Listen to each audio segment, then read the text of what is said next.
Perfume Genius.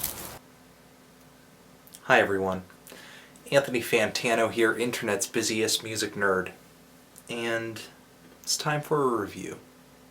Perfume Genius.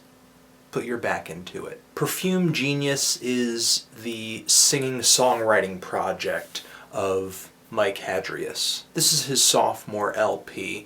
His debut album came out in 2010 on MATADOR Records. It was titled Learning, and it received quite a few great reviews. But there was just a few things about it that was keeping it from really, I guess, resonating with me. The album has some really pretty piano. I felt like the voice was there, the personality was there, the songs were there, but the production, the recording, just felt really lacking, I guess. Wasn't really doing much for me. It was lo-fi, but not in a really flattering way.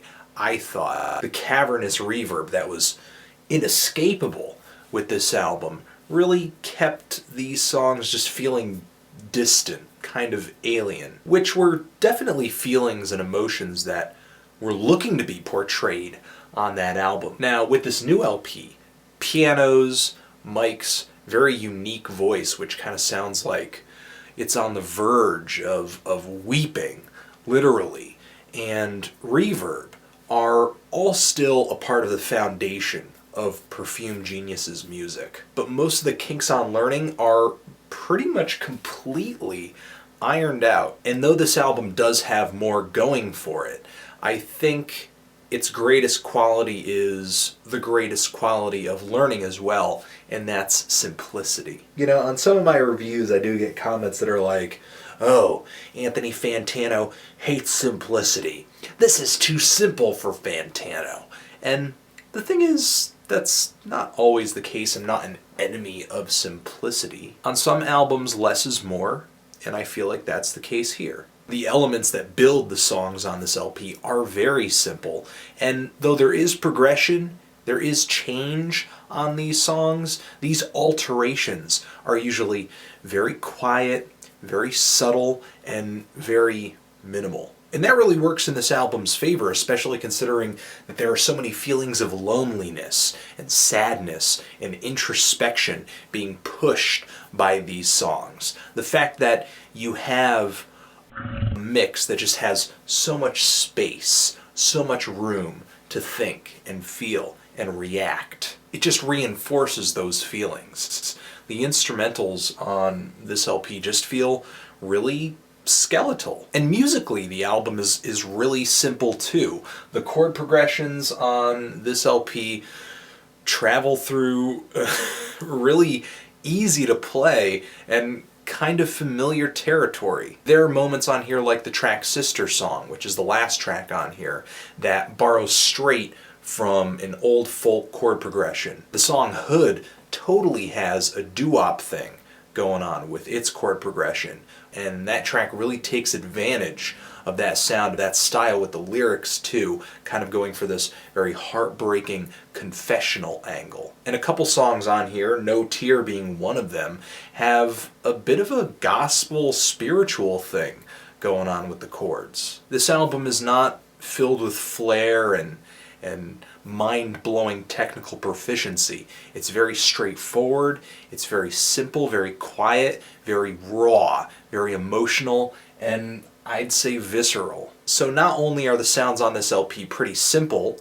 very beautiful, but played very gently on most of these tracks, as if they're afraid to make noise, as if they're afraid to be bolder and be louder in fear of they might lose their composure, like they're just trying to hold all these feelings back. There are a few spots on here where the song sort of has this emotional outburst. The floodgates really break open, like on the song Hood, which gets pretty loud with some drums and piano, breaks down and gives this really passionate and loud vocal performance. But most of the time on this thing, and the track No Tear is an example, this album is looking for ways to just handle all of this heartbreak, all of these really distraught feelings, just looking for a place to put them, or just a way to deal with them. It's a problem a lot of people have had, and that to me is where this album kind of finds humanity, finds relatability. Now, as far as the production and the instrumentation goes on this LP, the recording is so much better. Mike's voice now is right up front and center. You can make out all of his lyrics for the most part, and he does a great job of just projecting his emotions onto me. Whatever he's feeling, whatever sort of idea or emotion a song on here is trying to portray, I just feel it instantly. A lot of the time on here, I'm just kind of left speechless and choked up by some of these songs. And what I find so funny about that is that some of the tracks on here are just so freaking short.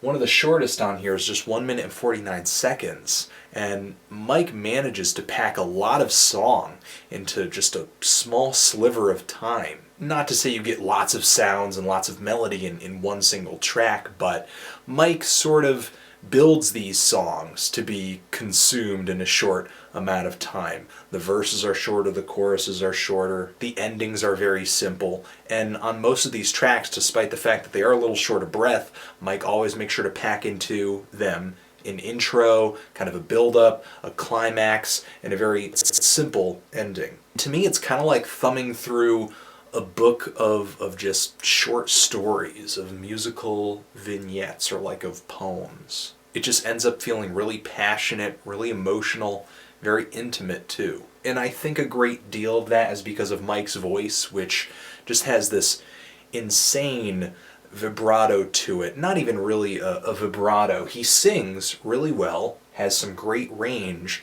but as he's delivering these vocals, these lyrics, he just sounds like he's holding back tears. It sounds like he is shaking. It's a strange delivery. Not everybody is going to like it, but I do think this guy's voice does have enough pitch to keep the melodies going, to keep me interested. His voice isn't too moany or too breathy. And the instruments, the production on here does a great job of carrying the emotions along as well, and brings some nice variety between these tracks too. I love the really weary, low-pitched background vocals on the song No Tear. It kind of sounds like Mike took his own vocals and then just brought them down a couple registers, like digitally. I love the very airy synthscape created in the background on the track All Waters. The track Hood is by comparison to the other tracks pretty upbeat and pretty loud and has some nice poppy piano chords. And the song 17 has these very kind of ominous strings just lightly kissing the track. They do interject a few times, but most of the time they're just creating this very soft but eerie texture in the background. It just adds to the tension of the song. The opening track on here has a really nice, noisy wall of sound that kind of swallows the track up toward its end, and Normal Song is kind of a change of pace just because of its 3/4 timing and introduction of an acoustic guitar. Vocal delivery, personality, emotion, songwriting, and just memorable hooks, great production. I feel like this album is a triumph over Learning in almost every respect. I didn't come out of it with at least a few gripes though. There are some moments on here that I think end a little bit too abruptly for their own good. The track Dirge on here is a little bit too repetitive, and the track Floating Spit has a nice bed of synthesizers in the background, just like All Waters, but the vocals are pulled backwards, like they were on Learning, just to be really distant. That track is a bit of a step backwards stylistically, whereas all these other songs that are kind of upfront and painful and bold and loud and in your face just feel so good and memorable and hard-hitting. And I suppose another gripe that I could have on here that I think other people may have is the lyrics can lack some detail from time to time.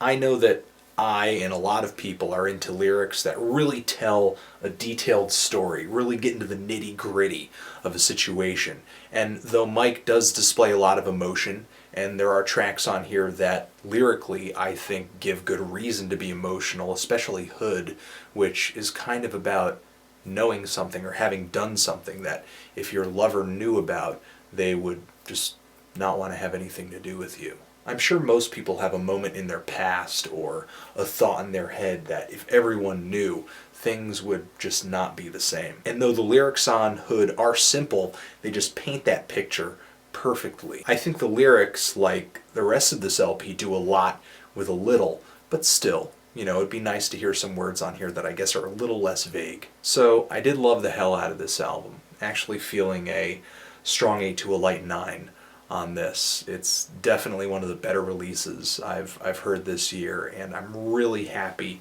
to now kind of be appreciating the music this project has to offer. But what did you guys think of this thing? Did you love it? Did you hate it? Why? And what should I review next? Anthony Fantano, Perfume Genius, Forever.